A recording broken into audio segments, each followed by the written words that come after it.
Get up on the roof here at Ashley and Mike's house on Cowart Ave in Melbourne. I made some notes up on the roof. I figured mainly for you, Ashley, since you weren't here, you get to basically see and hear everything that I found up on the roof and what I talked about as far as how we're going to redo your roof correctly for you. I got 2 reminder errors to start with. The first one's talk about the drip edge. So with your new roof, we're going to replace this flashing with your new roof. And then the other arrow is talk about gutters, or the lack of gutters. So Collis has a promotion, I don't know if you've heard about it, but we're including free gutters with all of our roofs. So we're gonna put gutters on, so it'll be up front there, all the way across here, as well as on the back as well too. So that's pretty cool.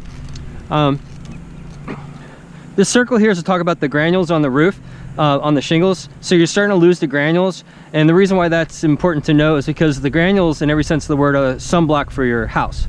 When you lose the granules, or start to lose the granules, all the protective chemicals inside the asphalt shingles start to leach out, and then over time the shingles start to become extraordinarily brittle, just like saltine crackers. And so this is just starting to happen here. So that's definitely one good reason to replace your roof sooner rather than later.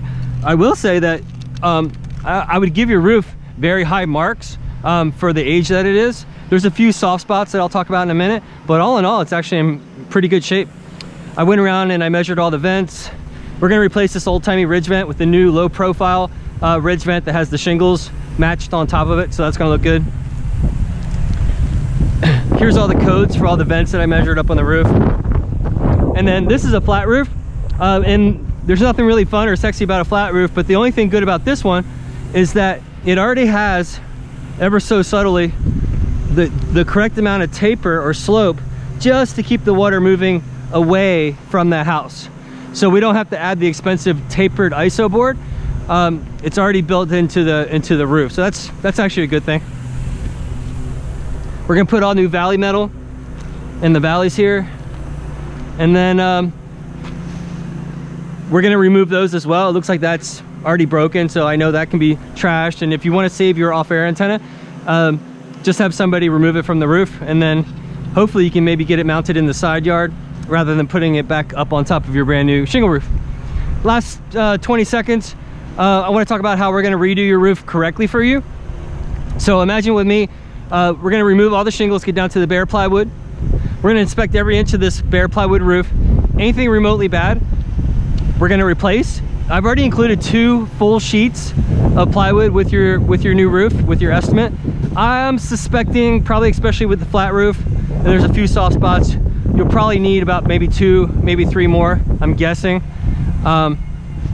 So it's only $95 a sheet installed, and we can section out those full pieces into smaller pieces as well too.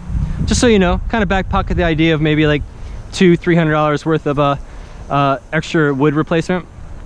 So remove all the shingles, get down to the bare plywood.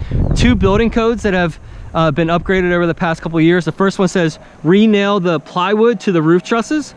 The code used to be every 12 inches, now it's every 6 inches. So we're gonna double, triple the number of nails holding your plywood to your roof trusses. And then the really big one, hopefully you've heard of a peel and stick or waterproof barrier. We're gonna cover every inch of this bare plywood roof with this super sticky, rubberized, waterproof barrier. So in the event when we do have another hurricane, hopefully you won't lose any shingles, but it still won't allow any water to get inside your house. That's really the most important thing about that. And then on top of that, we're gonna put your 30-year architectural, the 2 shingles companies you get to pick from would be Owens Corning and Certainteed.